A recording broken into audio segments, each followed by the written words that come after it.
Hello दोस्तों, आप सबका स्वागत है मेरे YouTube channel CIBIT with me में। आज हम यूनिट 12 का पार्ट 4 डिस्कस करेंगे, जिसका नाम है इलेक्ट्रॉनिक बैंकिंग एंड कॉमर्स। चलिए शुरू करते हैं पार्ट 4। इसके पहले हमने पार्ट 3 तक कंप्लीट कर लिया है और आज लास्ट पार्ट है इस यूनिट का। इसके बाद ये यूनिट ख़त्म हो जाएगी। चलिए शुरू करते हैं। हमारा टॉपिक है EBP, जिसको बोलते हैं electronic bill presentment and payment. Electronic bill presentment and payment, देखते हैं ये क्या होता है। Electronic bill presentment and payment systems provide significant advantage for business seeking to seize the revenue and cost saving opportunity available in the electronic commerce place. इसका मतलब ये है कि जब भी हम ई-कॉमर्स बिजनेस करते हैं, कोई भी इलेक्ट्रॉनिक कॉमर्स बिजनेस, तो उसमें हम बिल कैसे जनरेट करते हैं और उसको प्रेजेंट कैसे करते हैं, वही इसमें आज हम डिस्कस करेंगे। तो वो कॉस्ट सेविंग अपॉर्चुनिटी होती है अगर हम इलेक्ट्रॉनिक बिल, क्योंकि हमारा पेपर यूज़ नहीं होता है तो कॉस्ट सेविंग हो गई। और रेवेन्यू, सीज द रेवेन्यू, इससे हमारा जो रेवेन्यू वो भी बढ़ेगा और ये इसका एडवांटेज होंगे। और ईज़िली जो है हम उसको ट्रैक भी कर सकते हैं कि कितना कितना पेमेंट्स कब कब कहाँ होगा और उसका बिल हमें ईजिली मिल जाएगा, क्योंकि डिजिटल रिकॉर्ड मेंटेन करना ज़्यादा इजी है as compared to hard record. आगे देखते हैं। Such system benefits business by. इसके बेनिफिट्स क्या हैं? पहला चीज़, डिक्रीजिंग एग्जिस्टिंग बिल कॉस्ट। अगर हम डिजिटल जो बिल देते हैं उसके अलावा अगर हम हार्ड बिल देते हैं तो उसमें क्या होता है, हमें उसको प्रिंटिंग का कॉस्ट चाहिए होगा, फिर ट्रांसपोर्टेशन कॉस्ट चाहिए होगा, फिर उसके लिए पेन भी चाहिए, इंक भी चाहिए, एक बंदा भी चाहिए उसके लिए मेंटेन करने के लिए। तो ये कॉस्ट इसमें डिक्रीज हो जाती है। फिर existing business provide better more cost effective customer service. और जो बंदा यूज़ हो रहा था इसको बिल प्रोवाइड करने के लिए, वो दूसरे काम भी कर सकता है, तो इसलिए कॉस्ट इफेक्टिव और कस्टमर सर्विस बेटर वो दे सकता है। तो उस रिसोर्स का हम कहीं दूसरी जगह यूज़ कर सकते हैं, क्योंकि बिल हमारा ऑटोमेटिक जनरेट होगा। Enabling them to build new channels for deriving additional revenue. और हम नया चैनल भी क्रिएट कर सकते हैं। Enabling them to build new channel for driving additional, तो उस बंदे को अगर हम उस रिसोर्स को हम दूसरी जगह पर यूज़ कर सकते हैं, तो उससे हमारा एडिशनल रेवेन्यू जनरेट होता है। फिर आगे देखते हैं। A key component of an extended e-business solution is electronic bill presentment and payment। तो इसका जो हमारा e-business है उसका एक मेन पार्ट हो गया इलेक्ट्रॉनिक बिल, कैसे बिल हमें जनरेट करना है और पेमेंट कैसे करना है। The phrase electronic billing, e billing, refers to the electronic delivery of a bill or bill equivalent, not the generation of the bill data itself। तो आपने देखा होगा जब हम ऑनलाइन शॉपिंग करते हैं तो बिल ऑटोमेटिक जनरेट होता है हमारा। जो जैसे ही हम बाई करते हैं प्रोडक्ट को, तो आपके जो एड्रेस होता है, आपने अकाउंट बना रखा है, उस अकाउंट का एड्रेस और नेम, मर्चेंट कस्टमर्स का नेम सारा एंट्री करके GST सारा चीज़ जोड़ के वो बिल जनरेट होता है। वो सारा ऑनलाइन इटसेल्फ हो जाता है, तो उसमें किसी को कुछ करने की ज़रूरत नहीं पड़ती है। फिर e billing system can not only dramatically reduce the cost of billing and payment collections. इससे हमारा कॉस्ट भी रिड्यूस हो जाता है, बिलिंग का और पेमेंट कलेक्शंस का। They also enables business to implement strategic services that can both strengthen customers loyalties and open new revenue channels। और आपने देखा होगा कि अगर हम किसी शॉप पे जाते हैं तो ज़रूरी नहीं है कि हम बिल लें, लेकिन अगर हम इलेक्ट्रॉनिकली ई-कॉमर्स पे अगर हम परचेस करते हैं तो बिल जरूर जनरेट होता है और वो बिल हम कभी भी एक्सेस कर सकते हैं। तो वो भी एक बेनिफिट यहाँ हो सकता है। ओपन न्यू रेवेन्यू चैनल्स, और कई तरीके के क्योंकि रिसोर्सेज कम लगेंगे और इससे हमारा उस रिसोर्सेज का यूज़ करके हम दूसरा रेवेन्यू जनरेट कर सकते हैं। Best of all improvement in application technology have resulted in EBP system that are simple for non technical business managers to deploy, customise and use. और इसके लिए काफ़ी टेक्निकल्स भी होने की ज़रूरत नहीं है, क्योंकि वन टाइम अगर हमने सॉफ्टवेयर परचेस कर रखा है तो वो कोई भी उसको नॉन टेक्निकल बिजनेस मैनेजर उसको ईजिली मैनेज कर सकता है और कस्टमाइज अपने हिसाब से चेंजेस भी उसमें कर सकता है और यूज़ भी कर सकता है। For companies producing large number of recurring bills such as telecommunication and utility providers, financial institution and large manufacturers, implementing EBP system can reduce operational costs. जैसे बड़े बड़े हमारे टेलीकम्युनिकेशंस हो गए, जैसे आपको हर महीने इलेक्ट्रिसिटी का बिल आता है, वाटर बिल आता है, और हमारा मोबाइल का बिल हो गया, और मैन्युफैक्चरर की कंपनी है तो वहाँ मैन्युफैक्चरर्स बिल हो गया। इस तरह के बिल्स जो है हमेशा ज़रूरत पड़ती है, तो वहाँ पर ये ऑपरेशनल कॉस्ट भी रिड्यूस हो जाती है। देखते हैं ये electronic bill payment and payment system में के 3 ये फ़ायदे ये लिखे हुए हैं। रिड्यूसिंग बिल कॉस्ट हो जाता है, कस्टमर सर्विसेज बढ़ जाती है, ओपन न्यू रेवेन्यू चैनल्स। तो इस पॉइंट्स को याद रखिएगा, ये 3 पॉइंट्स जो हैं इससे बेनिफिट होता है इलेक्ट्रॉनिक बिल पेमेंट से। ये क्वेश्चंस एग्जाम में पूछेगा, यहाँ अगर इसमें से क्वेश्चंस बनेगा तो ये पूछेगा बेनिफिट्स इसमें से क्या है। ये तीनों नाम एक साथ दे देगा, और बाकी जो ऑप्शंस रहेंगे 4 ऑप्शंस 3 ऑप्शंस वो अलग अलग दे देगा। जैसे रिड्यूसिंग बिल कॉस्ट एक ऐड कर दिया, फिर इसको हटा दिया, इसको ऐड कर दिया, तो पूछेगा इसमें से कौन सा सही है। तो आपको अगर ये तीनों याद है तो आप इजीली इस क्वेश्चंस को सॉल्व कर पाएंगे और 1 नंबर आपको इसलिए मिल जाएगा। फिर देखते हैं online bill presentment and payment models कौन कौन से हैं। The online billing process complements the traditional papers billing process with a more efficient, completely electronic flow of both bill and payment data। अब जो हमारा पेपर्स बिलिंग प्रोसेस था उसकी comparison में ये मोर एफिशिएंट है, और क्योंकि इसमें इलेक्ट्रॉनिक फ्लो है बिल भी जनरेट करने का और पेमेंट भी रिसीव करने का। अब क्योंकि बिल जनरेट हुआ, लोग पेमेंट भी UPI से, QR से, डेबिट कार्ड से, क्रेडिट कार्ड से करते हैं, तो पेमेंट मोड और बिल दोनों ही इलेक्ट्रॉनिकली हो रहा है। तो कंपनीज में choose from amongst several electronic billing models. तो कंपनीज अपने ज़रूरत के हिसाब से कौन कौन सा मॉडल्स चूज करती है ये उन पर डिपेंड करता है। पहले देखते हैं biller direct model. In this model company itself manage and controls the entire billing process.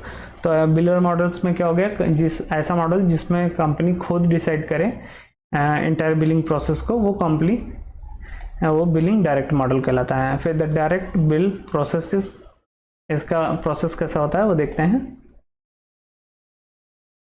Access on internet का एक्सेस होना चाहिए। फिर sign on to the email box for entering password, sign in हमें करना चाहिए। Select and view the email bill including the details, और अब हम ईमेल बिल एंटर करेंगे, उसमें जितनी भी पेमेंट की डिटेल्स हैं वो एंटर करेंगे। Click the payment hyperlink and approve payment, optionally enter a different effective date and amount. तो आप उसमें डेट और अमाउंट लिख सकते हैं और अप्रूव करने के लिए कर सकते हैं। रिपीट द प्रोसेस, तो इस तरह से वो बिल जनरेट हो जाएगा और सेंड हो जाएगा पर्टिकुलर मेल पे। Repeat the process for each bill presented electronically, और जिस कस्टमर्स को अब को भेजना है वो चला जाएगा। ये प्रोसेस हम ईच बिल प्रेजेंटेड इलेक्ट्रॉनिक जब भी कराएंगे तो ये प्रोसेस हम फॉलो कर देंगे। क्या क्या करेंगे, पहले हम साइन इन करेंगे, इंटरनेट होना चाहिए, साइन करेंगे अपने ईमेल बॉक्स पे और वहाँ पर पासवर्ड एंटर करके फिर ईमेल बिल, जो ईमेल बिल का ऑप्शन होगा उसमें डिटेल्स उसकी डालेंगे कस्टमर्स की। उसके बाद click the payment hyperlink and approve the payment. जैसे ही पेमेंट हाइपरलिंक पे क्लिक होगा वो पेमेंट करेगा, जैसे ही अप्रूव हो जाएगा और डिफरेंट इफेक्टिव डेट और अमाउंट भी एंटर कर सकते हैं, वैसे ही वो बिल जनरेट हो जाएगा। Repeat the process for each bill present, तो इस तरीके से वो रिपीट कर सकता है बार बार। फिर ये पहला मॉडल हो गया हमारा, जो पहला मॉडल था वो डायरेक्ट बिल प्रोसेस मॉडल था, इसको बिलर डायरेक्ट मॉडल भी कहते हैं। फिर दूसरा मॉडल है कंसोलिडेटर मॉडल, ये वाला। In this an online consolidation firm manage the process for E billing. इसमें एक कंपनी, एक कंसोलिडेशन फर्म होगी जो पूरा बिलिंग प्रोसेस को देखेगी। देखते हैं इसमें कैसे द कंसोलिडेटेड बिल प्रोसेस कैसा है। इसमें भी नेटवर्क होना चाहिए, sign on to the email box for entering, वैसे ही साइन इन करना है। Open and read an email message accounting that a bill has been presented. Go to the bill consolidation site by clicking the enclosed hyperlink on the email message. Enter the bill consolidated। अब देखिए इसमें एक minute, इसमें भी internet का access होना चाहिए। फिर सेम उसी तरह से पासवर्ड एंटर करके लॉगिन करना है। बस इसमें यहाँ क्या करना है, open and read an email messages announcing that a bill has been presented. Emails के थ्रू एक बिल प्रेजेंटेड का जो ऑप्शंस है वो मिलेगा। फिर आपको क्या करना है, बिल कंसोलिडेटेड लिंक पे जाना है, click the enclosed hyperlink on the email message, फिर enter the bill consolidated site. अब ये एक दूसरी साइट पे रिडायरेक्ट हो रहा है जहाँ पर consolidated site by keying in name and password, जहाँ नेम और पासवर्ड एंटर होगा। फिर view the list of consolidated bill, सारे कंसोलिडेटेड बिल आप देख सकते हैं। Select and view the desired bill, जो बिल आपको जरूरत है वो वहाँ देखेंगे। फिर click the payment hyperlink and approve payment optional, enter a different effective date and amount. फिर वहाँ बिल्कुल ये सेम प्रोसेस है और रिपीट द प्रोसेस ऐसा होगा। तो आप अब ऐसे देखिए, जो पहला मॉडल हमने पढ़ा डायरेक्ट वाला, उसमें क्या होगा, आपने लॉगिन किया, लॉगिन करने के बाद उसका एड्रेस डाला, कस्टमर्स का एड्रेस किया, पर फिर पेमेंट के लिए पेमेंट लिंक पे क्लिक किया और ये पेमेंट लिंक पे करने के बाद हाइपरलिंक, जैसे ही पेमेंट अप्रूव हुआ वैसे ही पेमेंट अप्रूव हो गया और बिल जनरेट हो गया। ये डायरेक्ट मॉडल था। अब जो ये अभी हमने पढ़ा कंसोलिडेटेड मॉडल, इसमें क्या होगा, सेम प्रोसेस है, थोड़ा सा ऐड है। इसमें भी लॉगिन किया हमने, लॉगिन करने के बाद इसमें ईमेल्स पे गए, एंटर पासवर्ड, इंटरनेट के बाद ये लॉगिन हुआ, लॉगिन के बाद ईमेल पे गए, ईमेल पे जाने के बाद फिर यहाँ पर हमने हाइपर लिंक पे क्लिक किया और ये पेज दूसरे पेज पे पहुँच गया। यहाँ पर हम कंसोलिडेटेड साइट में नेम और पासवर्ड एंटर करके सारा डिटेल्स कस्टमर्स का भरेंगे, जो जो बिल चाहिए होगा, जो जो डिजायर्ड बिल चाहिए होगा वो सारा इसमें एंटर करेंगे और फिर उसके बाद यहाँ पर हम पेमेंट के लिए क्लिक करेंगे। जैसे ही हमारा यहाँ पेमेंट अप्रूव होगा वैसे ही बिल जनरेट हो जाएगा। तो ये प्रोसेस से इसका थोड़ा सा अलग हो जाता है। इसको मैनेज कौन करता है, एक अलग से ये कंसोलिडेटेड कंपनी जो फॉर्म होगी वो मैनेज करेगी। फिर तीसरा है hybrid model. In this, the billing company sends bill summary data to the consolidator while retaining bill detail information at their on-site। मतलब इन दोनों का जो मिक्स हो गया, इसमें क्या करेगी, जो हमारी कंपनी होगी, बिलिंग कंपनी होगी, वो समरी केवल भेज देगी किसके पास, कंसोलिडेटर के पास हमको, और डेटा अपने पास रखेगी। As the same name suggest, e billing consolidator business is to collect bill data from many billers for representation to consumers by a single website. एक वेबसाइट होगी, ये जो इनकी होगी कंसोलिडेटर की ये वेबसाइट होगी, ये हमारी बिलिंग कंपनी होगी। बिलिंग कंपनी क्या करेगी, डेटा को ये सेंड बिल्स की समरी को यहाँ सेंड करेगी इनके पास, और इनके पास कई सारे ऐसे कंपनियों से बिल समरी आती रहेगी।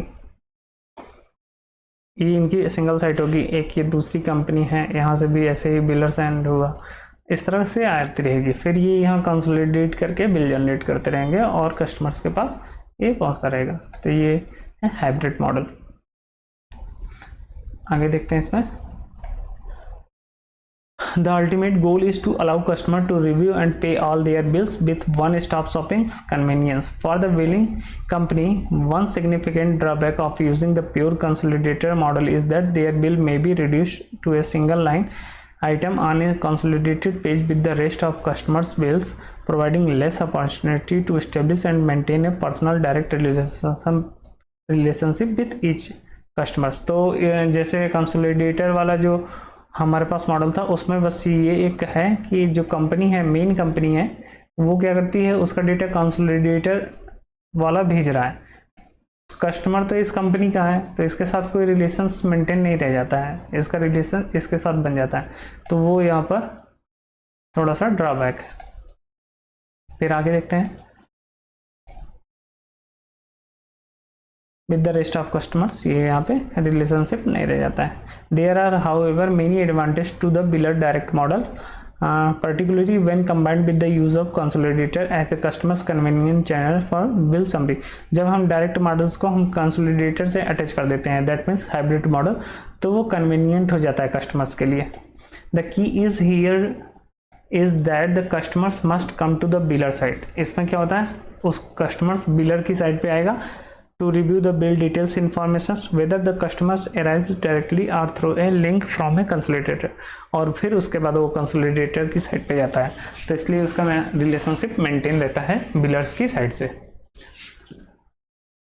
By retaining the bill details data, the billing company keeps full controls over much of the customer's interaction and experience. इस केस में बिलर्स जो कंपनी होती है उसका पूरा इंटरेक्शंस और एक्सपीरियंस कस्टमर के साथ बना रहता है.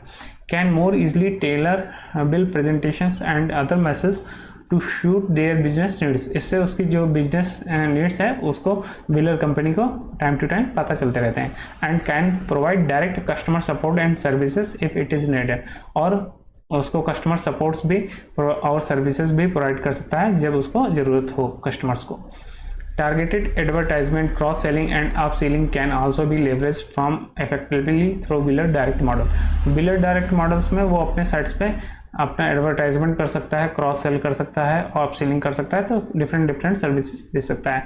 In addition the billing company retains controls of sensitive customers data and may avoid transactions cost associated with delivering bills and और payment through a third party. इसके साथ में क्या होता है, billing company retails control, billing company के पास सारा कंट्रोल्स बना रहता है, सेंसिटिव कस्टमर डेटा उसी के पास रहेगा और अवॉइड करता है ट्रांजेक्शन्स कॉस्ट, जो भी डिलीवरी बिल्स और पेमेंट्स का था थर्ड पार्टी को जो दे रहा था उसका जो चार्जेस वो बियर कर रहा था वो भी जो है चार्जेस कम हो जाएगा. तो इस तरह से कस्टमर्स का डेटा भी सिक्योर रहेगा और अननेसेसरी चार्जेस कस्टमर्स को नहीं देना पड़ेगा. फिर अब देखते हैं benefit of electronics billing systems. अब इसके बेनिफिट क्या क्या हैं वो देखते हैं.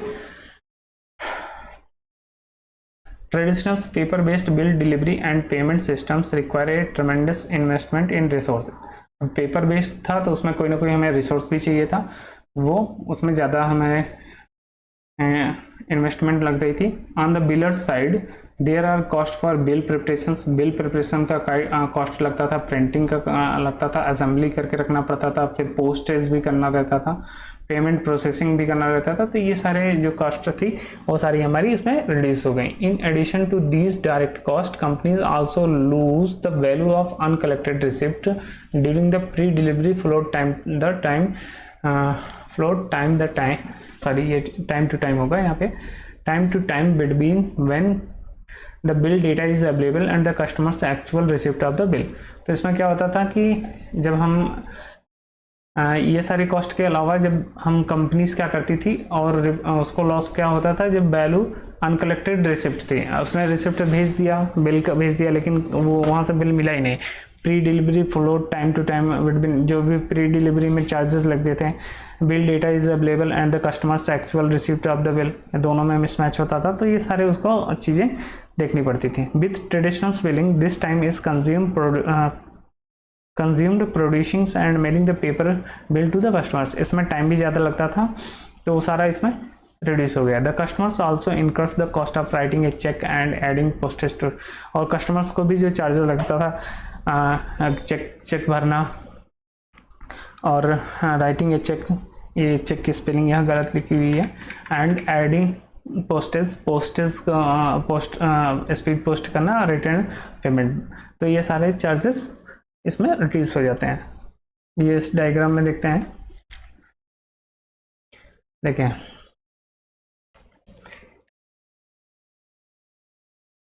ई बिल जनरेट हुआ, यहाँ पे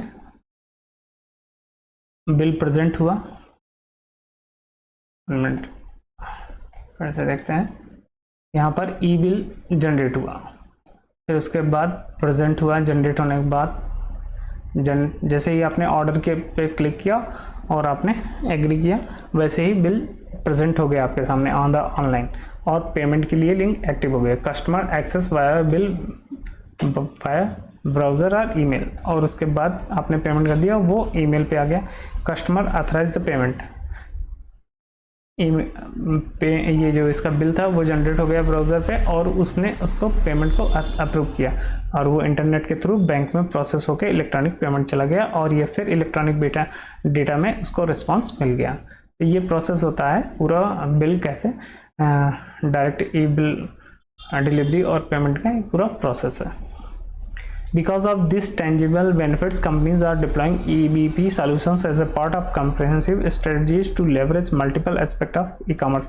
इस सब की वजह से ये जो इनके बेनिफिट हैं, टेंजिबल बेनिफिट हैं कंपनीज को, इसकी वजह से ये मोस्टली ई-कॉमर्स वेबसाइट जो है बिल्स जनरेट कर रहे हैं। अभी आपने देखा होगा कई सारे जो हॉस्पिटल्स हैं बड़े बड़े, वहाँ पर अगर आप कुछ मेडिसिन लेते हैं तो क्या करते हैं, वो लोग बिल नहीं देते हैं, वो आपको व्हाट्सएप पे बिल जा रहा है पेमेंट करने के बाद, या आपको मेल पे आ रहा है या आपके मोबाइल नंबर पे आ रहा है। तो वो क्या है, ई कॉमर्स, ये बिल्कुल इसी की वजह से हो रहा है, ई बिलिंग की वजह से। E billing is a particularly beneficial for recurring activities.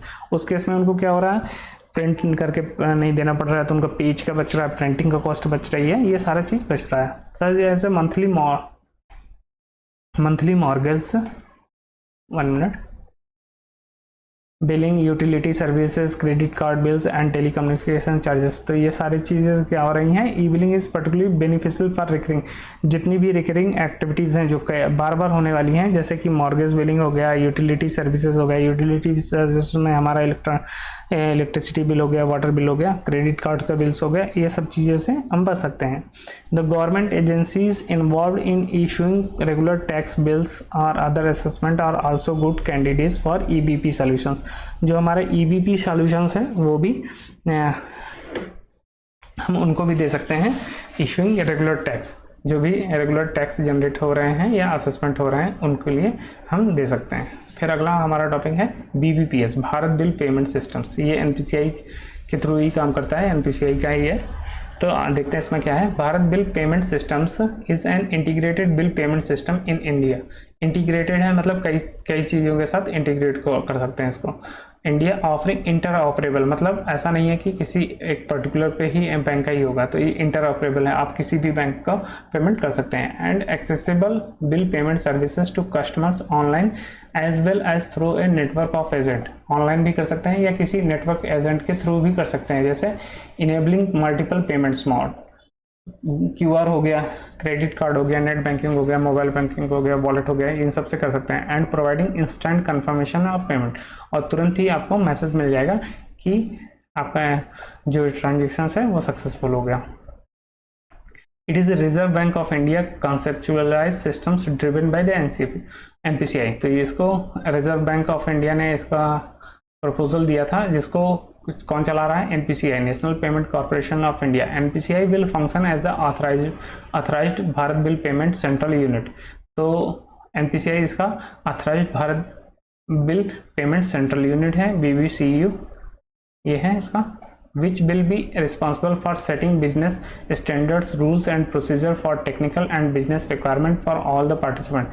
जितने भी पार्टिसिपेंट हैं इस बैंक में, तो जितने भी टेक्निकल्स और बिजनेस प्रोसीजर्स इसके लिए लगते हैं वो सारे इसी के लिए रिस्पॉन्सिबल है NPCI as the BBPCU will also undertake clearing and settlement activities related to transactions routed through BBPS।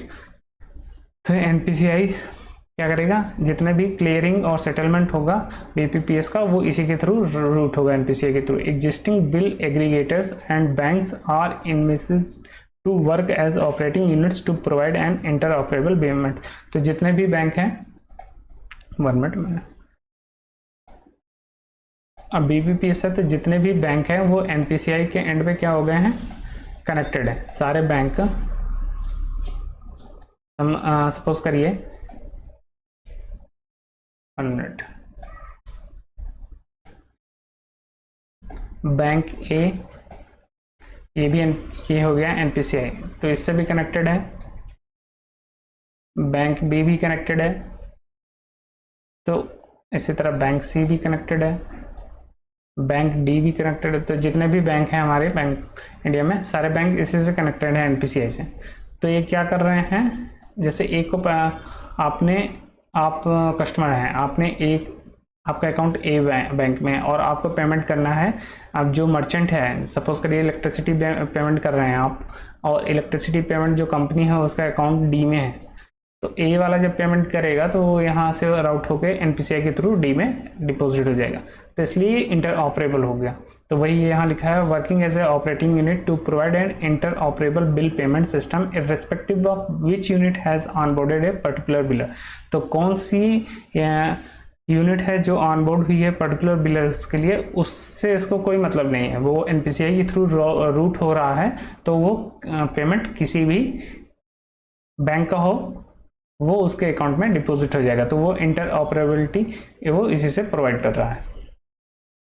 आगे देखते हैं, it is one stop ecosystem for payment of all bills. तो ये एक तरीके का एक इकोसिस्टम है जहाँ हर तरीके के पेमेंट्स इजीली हो सकते हैं, providing N inter operable and accessible any time anywhere. तो इंटर ऑपरेबल है, एक बैंक से दूसरे बैंक का कोई डिपेंडेंसी नहीं है, एनी टाइम आप किसी भी समय कर सकते हैं, कहीं से भी कर सकते हैं। Bill payment services to the customers across India, पूरे इंडिया में कभी भी कर सकते हैं। ये रिलायबल है, विश्वसनीय है और सेफ भी है। भारत बिल पे has multiple modes of payment and provide instant confirmation of payment viva and SMS और रिसिप्ट। तो आपको एसएमएस या रिसिप्ट से कंफर्मेशन मिल जाएगा। It offers various bill collections categories like आप इसमें इलेक्ट्रिसिटी पेमेंट कर सकते हैं, टेलीकॉम कर सकते हैं, डीटीएच का कर सकते हैं, मोबाइल रिचार्ज हो गया, इलेक्ट्रिसिटी हो गया, डीटीएच कर सकते हैं, गैस के लिए, वाटर बिल के लिए, ये सारे पेमेंट्स यूटिलिटी पेमेंट्स आप कर सकते हैं through a single window, same window से। मोर कैटेगरीज में be added in the futures to include insurance premium. भविष्य में इंश्योरेंस प्रीमियम भी आ सकता है, म्यूचुअल फंड भी आ सकता है इसमें, school fees, institutions fees, credit card, local taxes, invoice payment, etc. तो ये सारी चीज़ें हम इसमें कर सकते हैं। An effective mechanism for handling consumer complaints has also been put in place. अब इसको इफेक्टिव मैकेनिज्म प्रोवाइड, कस्टमर्स की जितनी कंप्लेंट्स है उसको इफेक्टिव मैकेनिज्म प्रोवाइड करने के लिए एक ही प्लेस में रखा गया है। An effective mechanism for handling consumer complaints has also been put. तो जितनी भी कंप्लेंट्स इसमें आएगी तो कस्टमर सपोर्ट्स करके उसमें एक ऑप्शन दिया जाएगा जिसमें सारी आप किसी भी मोड से पेमेंट किया हो आप वहाँ पर कंप्लेंट कर सकते हैं। Bharat bill pay transactions can be initiated through multiple payment channels. आप कई सारे पेमेंट कर सकते हैं जैसे internet banking, mobile banking, POS के थ्रू कर सकते हैं, वॉलेट से भी कर सकते हैं, एम पॉस से भी कर सकते हैं और कियोस्क से भी कर सकते हैं, एटीएम से कर सकते हैं, बैंक ब्रांच से कर सकते हैं, एजेंट के थ्रू कर सकते हैं या बिजनेस बीसी के थ्रू भी कर सकते हैं। तो ये सारे पेमेंट्स इसमें इनेबल्ड हैं। Bharat bill pay supports multiple payment modes, this include cards, इसमें debit card, credit card, prepaid, NEFT, UPI, wallets, Aadhaar based payments, cash, ये सारा ऑप्शंस इसमें अवेलेबल हैं। तो आप ये किसी भी से कर सकते हैं। ये था बीबीपीएस जो इसके पहले एग्ज़ाम हुआ था दिसंबर के पहले, लास्ट मई जून में, उसमें ये क्वेश्चंस आया था बीबीपीएस के लिए। बीबीपीएस किसने कौन सा प्रोवाइड करता है, किसके थ्रू? तो एनपीसीआई इसमें ऑप्शन था, वो इसका करेक्ट आंसर था। अब देखते हैं ये इसका अगला टॉपिक क्या है। Emerging trends in digital payments. जो भी डिजिटल पेमेंट्स करते हैं हम उसमें कौन कौन चीज़ें टेक्नोलॉजी ट्रेंड्स आ रही हैं वो देखते हैं। बाय नाउ पे लेटर्स, BNPL के नाम से जानते हैं, इस समय काफ़ी चल रहा है, ट्रेंड्स में है।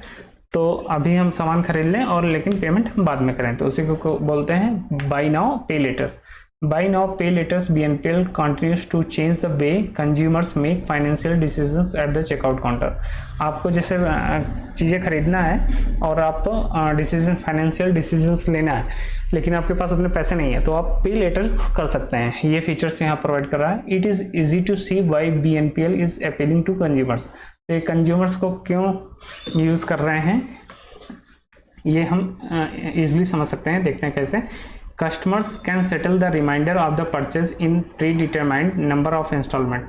आपके पास ये कस्टमर्स के पास ये सुविधा होती है कि कितने नंबर ऑफ इंस्टॉलमेंट वो जमा करना चाहता है वो चूज़ कर सकता है। Often at no charge interest, कोई चार्ज इंटरेस्ट नहीं है इसमें। And after making an upfront payment toward the purchase, जैसे ही आपने पेमेंट किया टुवर्ड्स परचेज पेमेंट किया उसके हिसाब से ये आप चेंजेस कर सकते हैं।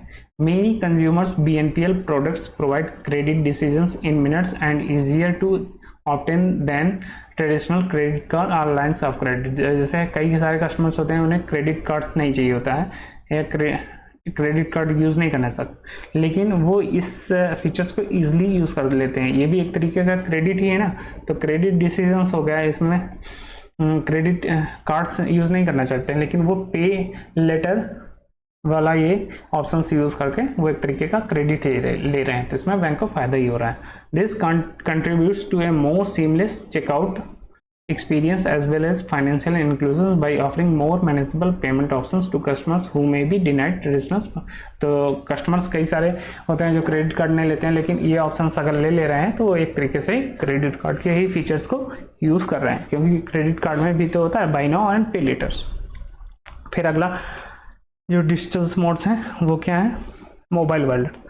The use of smartphones apps for payment will become more common as mobile wallet options continue to accelerate। जैसे मोबाइल वॉलेट है उसी तरीके से स्मार्टफोन्स भी इस तरह है ऐप, इसमें कई सारे ऐप्स हैं जो एक पेमेंट्स का मोड इस समय ट्रेंड्स में है। The pandemic pushed consumers toward contactless payment. जो अभी कोविड-19 आया उसकी वजह से कई लोगों ने कॉन्टैक्टलेस पेमेंट की तरफ मूव हो गए हैं। Apps that has resulted in a diverse range of mobile wallets. इसमें कई तरीके के ऐप होते हैं जिसमें कई सारे मोबाइल वॉलेट होते हैं। इन यूज़ अक्रॉस ईस्टर्न यूरोप, जो बहुत सारा यूज़ हो रहा है यूरोप में, इंडिया में, अफ्रीका में, लैटिन अमेरिका में, इन सब में काफ़ी ट्रेंड में है। The shift to mobile wallet is being driven in part by merchants seeking to avoid the hefty card swipe। जो इस मोबाइल वॉलेट और स्मार्टफोन आने से और ऐप आने से क्या हुआ कि कार्ड स्विप करने की ज़रूरत नहीं होती है। फ़ी जो लगती थी क्रेडिट कार्ड कंपनीज लेती थी स्विप करने में, वो भी ख़त्म हो गया। While also engaging younger consumers who value such payment. और इसमें कई सारे एंगर्स जो नए लोग हैं, नए जनरेशन्स के लोग हैं, वो इसको ज़्यादा प्रेफर कर रहे हैं। फिर अगला है पेमेंट ऑर्केस्ट्रेशन, मतलब रूटिंग। पेमेंट रूटिंग कैसे होता है वो भी इसका एक पार्ट है। Payment orchestrations address the complexity of global payment by connecting payment processor, acquirer and mobile payment gateways to provide a one-stop shop platform for enabling and optimizing payment from anywhere in the world। जैसे आपने देखा होगा payment gateway, जैसे आप IBPS का form भरते हैं या कोई भी फॉर्म भरते हैं तो उसमें कई सारे ऑप्शंस आते हैं पेमेंट करने के लिए। वो एक पेमेंट ऑर्केस्ट्रेशन राउटिंग है जिसमें वन स्टॉप है, एक ही स्टॉप पे कई सारे सॉल्यूशंस आपको पेमेंट के मिल जाएंगे। Real time analytics and AI based tools, उसमें रियल टाइम एनालिटिक्स भी होगा, आप उसमें रिपोर्ट्स भी देख सकते हैं। AI बेस्ड टूल्स भी होगा जैसे intelligent routing assist merchant in gaining a better understanding how payments affect their business. और मर्चेंट उसमें देख सकता है कि उसका पेमेंट किस चीज़ में पेमेंट ज़्यादा आ रहा है, किस चीज़ में कम आ रहा है, रिपोर्ट्स देख के वो एनालाइज कर सकता है। The flow of payment can be improved, जिससे वो अपने प्रोडक्ट में सुधार करके उसको इम्प्रूव कर सकता है। और देखिए ये एक पेमेंट ऑर्केस्ट्रेशन प्लेटफॉर्म है। यहाँ पेमेंट मेथड्स हो गए, कौन कौन से हो गए, जैसे क्रेडिट कार्ड हो गया, नेट बैंकिंग हो गया, वॉलेट हो गया, UPI हो गया, रुपे कार्ड हो गया, ऐसे सारे हो गए। फिर सेटलमेंट प्रोवाइडर होगा, सेटलमेंट कितने दिन में हो रही है, T+2 डे में हो रही। वैल्यू एडेड सर्विसेज उसमें क्या क्या दे रहे हैं, जैसे अपना इसी में इलेक्ट्रिसिटी बिल पेमेंट का दे रहे हैं, मोबाइल रिचार्ज दे रहे हैं, वाटर बिल दे रहे हैं, तो ये सारे वैल्यू एडेड सर्विसेज हो गए।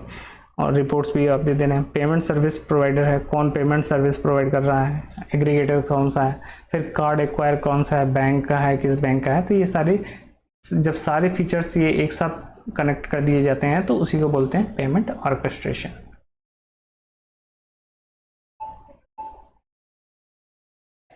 अब देखते हैं आगे, अगला टॉपिक हमारा क्या है, cyber security. With the rise of e-commerce and non cash payment leading to a jump in cyber threats. जो हमारे ई-कॉमर्स जब बढ़ते जा रहे हैं तो इससे हमें साइबर थ्रेट्स का भी खतरा बढ़ता जा रहा है। The industry is set to concentrate in effort on building new cyber security solutions. तो बैंक हो गई, जितनी भी इंडस्ट्रीज हो गए, उनका फोकस जो है साइबर सिक्योरिटी की तरफ भी बढ़ रहा है। To address this growing issue, payment providers are investing in more advance technology and payment security features design to address the most pressing threats and vulnerabilities. तो इसके लिए क्या हो रहा है कि जितने भी पेमेंट प्रोवाइडर्स हैं हमारे, वो बहुत सारा खर्चा कर रहे हैं एडवांस टेक्नोलॉजीज़ के ऊपर, पेमेंट सिक्योरिटीज़ फीचर्स के ऊपर, ताकि कम से कम थ्रेट्स और वल्नरेबिलिटीज़ को कम किया जा सके और साइबर थ्रेट से बचा जा सके। Example include AI based authentications किया जा रहा है, आर्टिफिशियल इंटेलिजेंट ऑथेंटिकेशंस हो गया, prompts of behavioural biometrics, biometric हो गया, आपका रेटिना स्कैन हो गया, फेस स्कैन हो गया, ऑन कंज्यूमर्स, स्वाइपिंग हो गया, टाइपिंग और फोन होल्डिंग पैटर्न्स हो गए, ये सारी चीज़ें उसमें इनेबल की जा रही हैं।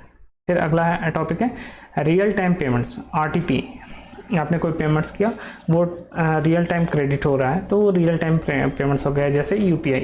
This type of solutions is usually a platform और a network which consumers use to make payments. ये एक तरीके का एक सॉल्यूशंस है या पेमेंट प्लेटफॉर्म है जिसका यूज़ करता है कंज्यूमर्स पेमेंट करने के लिए। How can payments happen in real times, real time कैसे हो सकती है, इसके पीछे क्या आइडिया है। The idea is to complete the process of initiating, clearing and settlement the payment in a matter of second. इसमें ऐसे रियल टाइम ऐसे हो रही है कि इनिशिएट भी तुरंत हो रहा है, क्लियरिंग भी तुरंत हो रही है और सेटलमेंट भी तुरंत हो रहा है with in a fraction of second, तो वो रियल टाइम हो गया। In an ideal scenario real time payment networks work on 24/7/365, तो साल के पूरे दिन पूरे समय काम करता है ये। They are always on and available, ये हमेशा ऑन होता है और अवेलेबल रहता है। This means that banks looking to leverage this type of technology need to provided 24/7 backend. तो इस केस में बैंक को 24 दिन के 24 घंटे और 7 दिन बैकएंड सर्विसेज प्रोवाइड करनी पड़ती हैं। अनदर की characteristics of real time payment is the open loop. इसके दूसरा कैरेक्टरिस्टिक्स क्या कह सकते हैं, ओपन लूप। इसका मतलब ये है कि this means the payment are directly connected to the personal account, मतलब जितना भी पेमेंट्स होगा वो आपके अकाउंट से डायरेक्टली कनेक्टेड होगा। डेबिट और क्रेडिट डायरेक्टली आपके अकाउंट से होगा, लाइंग ऑन प्रीपेड बैलेंस, ना कि आपके प्रीपेड बैलेंस या एक्सेलरेट से ऐसा कुछ नहीं होगा, वो डायरेक्टली उसी से अकाउंट से लिंक होगा। अगला टॉपिक है एम्बेडेड पेमेंट। देखते हैं ये क्या होता है। Embedded payment refers to a digital payment options that are embedded within non payment apps. अब ऐसा पेमेंट एप्लीकेशंस हो गया जिसपे आपका जो नॉन पेमेंट ऐप्स है उस पर आपको पेमेंट सर्विसेज प्रोवाइड कराई जा रही हैं। जैसे आप एप्लीकेशंस तो आपका किसी और पर्पज़ के लिए है, लेकिन उसके थ्रू भी आप रूट करके किसी ऐसे लिंक पे पहुंच रहे हैं, ऐसे पेज पे पहुंच रहे हैं जहां पेमेंट सर्विसेज अवेलेबल है, तो उसी को कहेंगे एम्बेडेड पेमेंट्स। इस पेमेंट को आपने इसमें एम्बेडेड कर रखा है। Those tools allow non-finance or non-fintech merchant to accept, मतलब ये जो टूल्स है आपका नॉन फिनटेक है या मर्चेंट्स टूल्स है। जैसे आपको अमेजन हो गया, आपका फ्लिपकार्ट्स हो गया, तो ये हमारा फाइनेंशियल ऐप नहीं है, ये इसमें ऐसा कोई पेमेंट, ये पर्टिकुलर पेमेंट ऐप नहीं है, लेकिन हम इससे पेमेंट भी कर पाते हैं। जैसे आपने ऑर्डर्स परचेस किया है, इसमें कोई ये शॉपिंग के लिए ऐप है, लेकिन आपने ऑर्डर जब प्लेस किया और पे के लिए गया तो ये आपको कहाँ रीडायरेक्ट करता है, किसी एक पेमेंट पेज पे ले जाता है। उस पेमेंट पेज पे क्या रहता है, ये सारा रहता है वीज़ा, पेपॉल, ये सारे मतलब UPI हो गया, रुपे कार्ड हो गया, debit card, credit card, net banking, ये सारे फीचर्स अवेलेबल हैं ना।